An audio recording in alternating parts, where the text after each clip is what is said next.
Hello YouTube, my name is The Legend of the S and welcome to the penultimate episode of the Super Smash Bros. Week here on the channel. We are deep in, we are day 6, today is the 8th, tomorrow will be the day that this will go up, and we are just 4 short days away. Technically speaking, we're 4 days of this recording, 4 days and 50 minutes roughly from Nintendo's E3 press conference, and the Smash hype is all over the place. You can feel it in the air. You can feel E3 begins technically speaking tomorrow with the first press conference of EA. So I'm gonna say this right now. I'll be trying to do reactions to everyone except for Square Enix, the only one I cannot watch it live.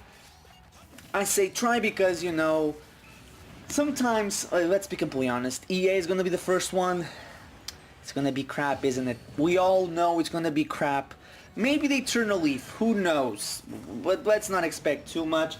And outside of Nintendo, everyone will probably be mashed up into one reactions highlight video and put up on the internet. Maybe on the 12th, maybe on the 13th. But anyway, once again, as of right now, I believe my subscriber count is at 98. And as I've been saying at all the other videos, at 100 will begin the first of the giveaway, €15 for the eShop, and hey, that's enough for a few games, maybe indie games. A lot of indie games are very good that you can buy for 15 or less, and hey, if you put €5 more, you can buy the Nintendo online service. You basically get the online service for free for the entire year. But that's, or maybe you put in 20 more and you get for the entire family. But anyway, that's not the point of the video. This video will be about the my final Smash roster predictions. Well, quote-unquote final. It's kind of a cheap way to do this, but it is technically speaking the final video regarding prediction of characters that will be on the cartridge of Super Smash Bros. For the Nintendo Switch, Super Smash Bros. 5, when it comes out later this year. Why I say technically speaking the final? Because let's be completely honest, I know it, you know it, Sakurai knows it, everybody knows it. Super Smash Bros. 5 will be getting some DLC. Now, we don't know when the DLC is coming, we don't know how much of the DLC will be, like we didn't know in the original Super Smash, in Super Smash Bros. 4.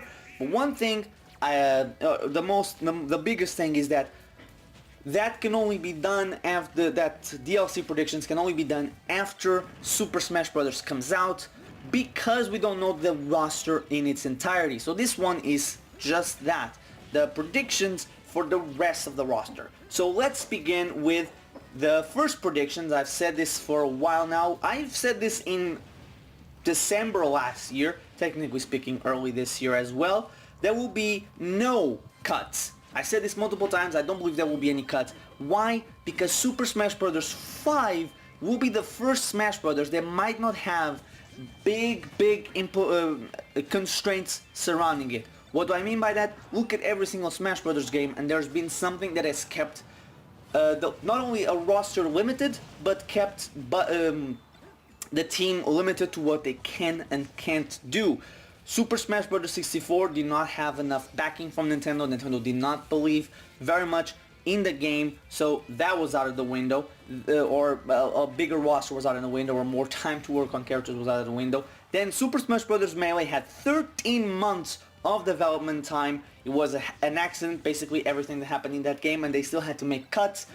Then we have Super Smash Bros. Brawl. They had Subspace Emissary. That was basically 2 games they had to be working on. So, you know, that goes more time constraints and more restraints on what the team could do. And then we had Super Smash Bros. 4, which was literally 2 games, even more restrictions, especially with the power of the 3DS, and Sakurai wanted to keep everything combined.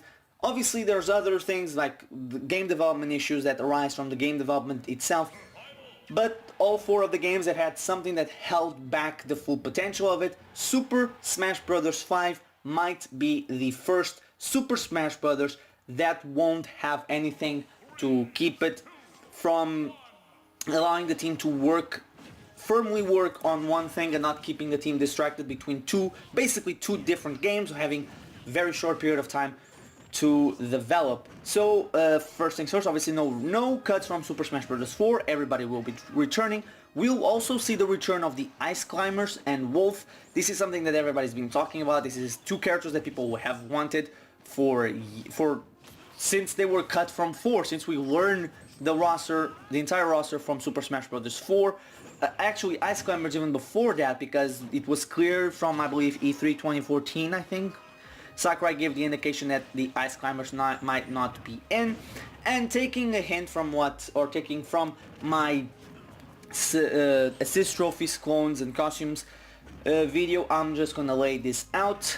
Ashley, Dylan, Waluigi, Lyn, Midna, and Takumaru will be characters that will, I think, almost 100% get in the game, getting the Little Mac treatment of going from assist trophy to main playable character. And I'm 50-50 on Isaac from Golden Sun, Ray MK3 from Custom Robo, and Isabella from Animal Crossing being a little bit up in the air. Then from me costumes, I think that we're gonna see 3 characters follow what the Inklings did. If you remember, the Inklings had a Mii costume in Super Smash Bros. 4, and now they're playable characters in Smash 5. I think the characters that will be getting that upgrade will be Heihachi, King K. Rool, and Gino. Now I'm going to talk about clones in a very brief segment. I know people don't like clones very much, but clones are a part of the game, and clones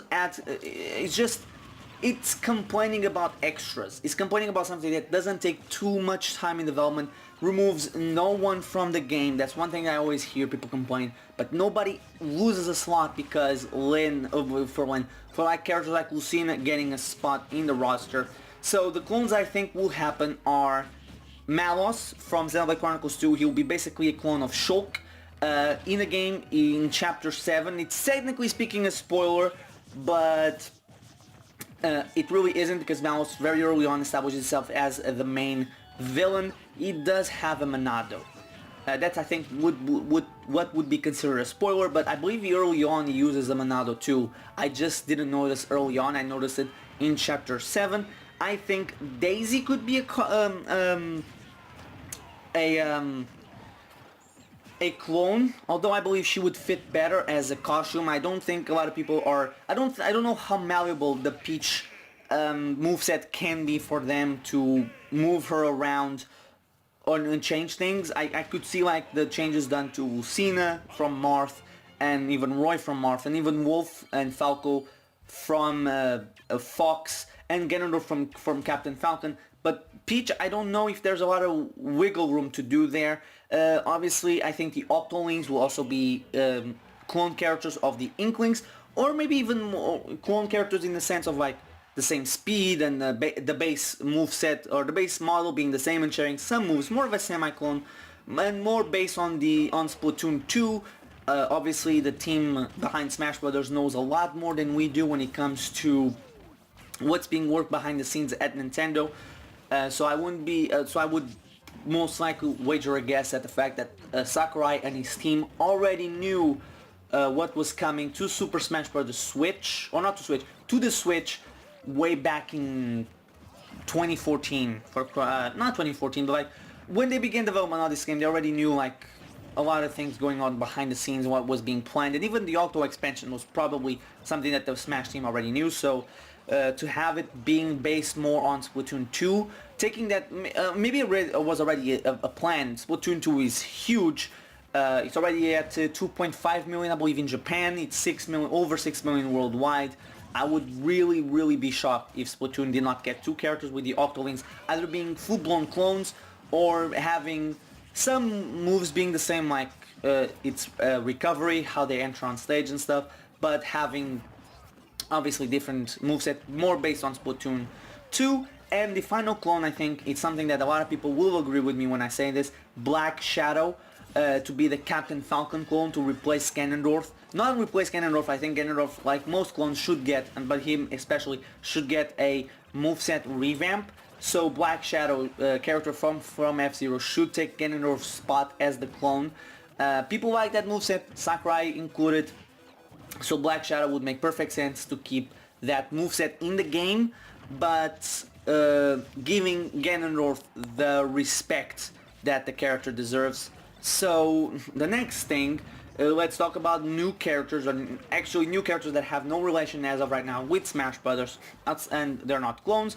So the new characters from Nintendo first party will obviously be, here's the thing, I'm gonna get the obvious ones out of the way first.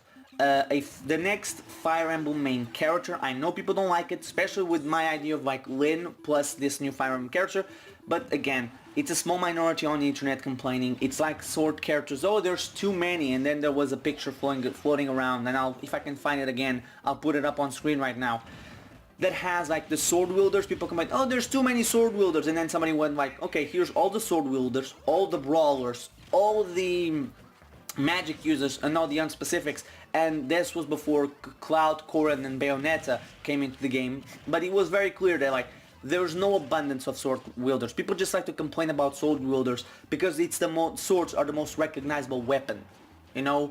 So that's mostly why people would complain. It's a very tiny minority, and Fire Emblem goes with it. Fire Emblem is now a major IP from Nintendo. Fire Emblem Heroes made $300 million, a game that you literally don't need to spend a single cent. I've never put a cent into Heroes, and I've gotten most of the characters I've ever wanted. So to expect cuts and all that, I think they're just going to double down on it. They're going to double down on a lot of things, especially if they have what I'm expecting. All the freedom basically to do what they want and not a lot of constraints going in. And keeping in line with obvious characters, Rex with Pyra and Mithra, maybe two more blades with him to really personify and showcase Xenoblade Chronicles 2 will make it in. I don't expect Shulk to be cut. I know people, I hate people that have said like, oh Shulk will be cut and or Rex could be a clone. If you didn't play Xenoblade Chronicles 2, don't say things like that because they played nothing alike. And if you think that Shulk would be cut so that a new character might make it in, that's ridiculous. Marth is the poster child for Fire Emblem, despite not being the most popular Fire Emblem character, or the character from the most popular Fire Emblem game. Shulk will be the same thing. He's the poster child for Xenoblade Chronicles. He's gonna keep in the game, and Rex and Pyra, alongside Malos, should be really fun characters to play with. They will all have, except for maybe Malos, which could have some changes in moveset, will be all unique and very fun characters to play with. Then I think we're gonna get at the very least one more Pokemon. It's good to remember that Pokemon characters, although you could consider them unpredictable, it's not unusual for Pokemon to get more than 2 new character. In Melee we got 2 new characters, well 1 new character with a clone. Then in Brawl we had 4 new Pokemon characters. Yes, they count as 4. They might have been in 1 slot, but they were 4 characters. Seems like I am doomed to do these videos and get always interrupted. But anyway, I was going in Pokemon. Where was I? Yeah, Pokemon, I'm expecting at least 1. It could go up to 4, that's what we've seen. If we do get 4, I could see being 4 Pokemon from Generation 7. Or 4 Pokemon throughout the generations that don't have a representation in Smash, or that they had but it wasn't good. So Generations 2, 3, 5, and 7 all could make it in. If I had to pick 1 Pokemon for me, for it, this is why would be my pick, but that's beside the point. Then alongside King K. Rool, I think Dixie Kong should be another character to represent the Donkey Kong franchise, because Donkey Kong needs more representation. They don't have enough, so adding these 2 characters would be pretty cool. And alongside Wolf, Crystal could be a character to represent the Star Fox characters. She's popular, people like her. I know people are gonna say, but she's for the furries. Is she? Is she any different than, say, Wolf for a furry? If you cannot say one character is for furries and then defend another one, you know? And I think if she has a staff, she could differentiate herself enough from the other Star Fox characters, which could be very fun. Then one other character that I think is one of my most requested characters. Actually, before we go to this one, because this one will tie, technically speaking, to another, I think these 2 will obviously make it in, at least one of these, Springman and Ribbon Girl. I think either or both. Ribbon Man and Spring Girl, I think both. Either or both will make it into Super Smash Brothers. I know people might say, oh, but she's too new, they're too recent. Don't give me that. The same thing could be said for Rex and Pyra. Don't give me that. Please don't give me that, because that's such a crap argument. Green Ninja was 11 months old when he made it into Super Smash Bros. Not even that. The games came out in November 2013. October 2013. By April, he was already in the playable. Well, obviously that's when he was announced. He was already in Smash. Roy was in Smash Brothers before he was in his own game. So, and Corrin was within the year of its release when it was released as DLC for Smash 4. So don't give me the it's too recent thing. That's not a good excuse. And then the other two characters that I wanted to talk about are Wonder Red and Elma. These are two of my most wanted characters. Wonder Red and the Wonderful 101 deserve representation in Smash, especially if the Wonderful 101 port is in fact a real thing. That could be a great addition to the Smash roster. And Elma, I know three Xenoblade characters in one game as brand new characters, and then obviously Shulk. This is the big if you on me. I would love Elma. Elma deserves to be in the game. She's a terrific character. Xenoblade Chronicles X has its faults. I will gladly admit it. There's a lot of in that game that I don't enjoy, particularly after playing Smash Bros. Xenoblade Chronicles 1 and 2. X has some gameplay issues that I have with it, but still, Elma would be the perfect character to be in it. I remember hearing that Sakurai apparently is doing something in learning how to model a gun perfectly, and in that game you switched between blades or swords and a gun, so it would be really cool if she had that in her moveset. And then for third-party new characters, again, no cuts. The only character I could see cut is Cloud, but with Geno making it in, I think that kind of loses its possibility. But anyway, I'm expecting Ubisoft to have a character, be it Rayman, which people really want, or my bet, a rabbit from Mario Rabbids Kingdom Battle. Kingdom Battle is really popular. People really enjoy that game. I love that game. So I think that's going to be a character in the game to represent that that crossover. So the game was in the works for over 3 years. So the too new and too recent thing doesn't really work. I think Bethesda might get one character. Not too sure, but if they do, I would expect Dragonborn or Doomguy to be in. They're my most likely bets. But I think a trophy might be more likely for both of them, or even a piece of music. And then we reach Crash and Spyro the Dragon, which I think one of them will make it in to it. I already said Geno and Hayachi would be the other two third-party characters that I'm expecting to join the Smash roster, unless like Sega, Square, oh no, and Konami, yeah, Konami, I forgot to mention Konami characters in it. Oh, another character I forgot, I think I forgot to mention, Alf to be an Olimar clone with Rock Pikmin, but I do think Rock Pikmin should just be implemented into Olimar's moveset. But again, for Konami, if Konami does in fact have a character in the game, Simon Belmont would be my pick personally with Bomberman. I see people wanting Snake. That comes down to what Kojima feels like. I don't think Sakurai would go against the will of his friend. I think that should be about it, unless I'm forgetting any third parties. Atlas, yeah, Atlas could get a character. I think they should. With Shin Megami Tensei character should be in. Or hey, if Persona comes to the Switch, maybe the main character for Persona. But that will be it. Thank you guys for watching. I hope this video turns out to be good and not loses steam after being interrupted like my previous video on the the attack from the west. But anyway, thank you guys for watching. Tell me in the comment section, who are the newcomers you're expecting to see in Super Smash Bros? The old returning veterans you expect to come? Do you expect any cuts? What third-party characters do you want in? And what clones do you expect? Because even if you don't like clones, you should expect clones by now. They've been there since day one. They're going to stay there. for a while. So yeah, that was the penultimate episode. Tomorrow will be the final episode, which will be the E3 predictions for Super Smash Bros. How Smash is gonna go throughout the week or throughout the days, and even afterwards, and the release date of it. Not really the release date, but I can also give a release date. That the release date should not be too hard to figure it out. But anyway, thank you guys for watching, and once again, at 100 subscribers or every 100 subscribers, there will be a 15 euro eShop giveaway. So oh no, yeah, I forgot one. Oh no, I said it. Okay, that I was seeing my E3 predictions, and I was seeing like, wait, did I forget something? Anyway.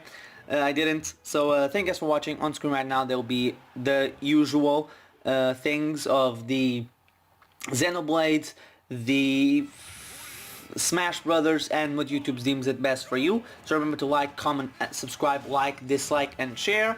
I've been Legend of the S, and I'll see you guys next time.